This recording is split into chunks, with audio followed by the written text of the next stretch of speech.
vendredi 23 septembre 2023, Charles III et son épouse Camilla ont séjourné en France.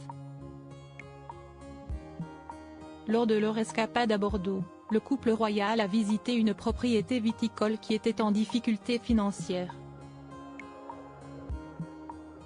Selon les informations dévoilées par Le Parisien, la visite de Charles III et Camilla a sauvé l'entreprise bordelaise. C'était une visite officielle attendue depuis de nombreux mois. En effet, depuis leur récent couronnement en mai dernier, le nouveau souverain britannique et sa femme Camilla étaient attendus en France. Et le moins que l'on puisse dire, c'est que leur séjour dans notre beau pays était sous le feu des projecteurs. En effet, dès leur arrivée, Charles III et Camilla ont eu le droit à un agenda bien rempli avec de beaux événements.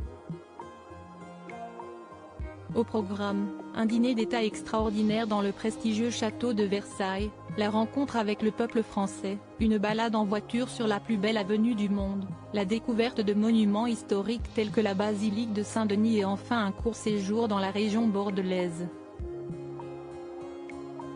Comme l'ont rapporté nos confrères du Parisien ce samedi 21 octobre, une propriété viticole a pu être sauvée grâce à la visite de la royauté britannique.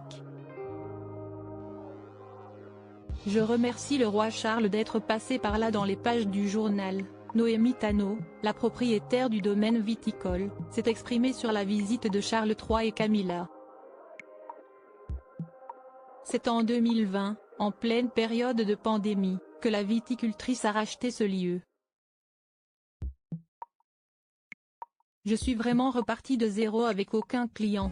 Il fallait se battre pour continuer l'activité avec mes 2 salariés. La jeune femme livrait uniquement une caisse de 12 bouteilles par semaine. Cependant et depuis le passage du couple royal anglais, les commandes de sa cuvée de la Source ont littéralement explosé. Elle livre désormais entre 20 et 30 caisses par jour.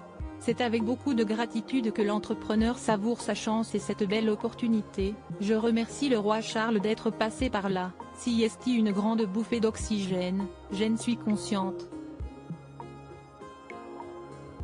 Sans lui, mon destin aurait peut-être été différent, même si tout est encore à faire.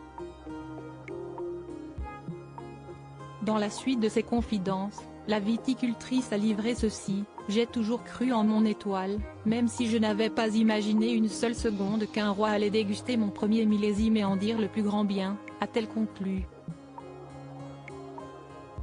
Diaporama. Voir le diaporama.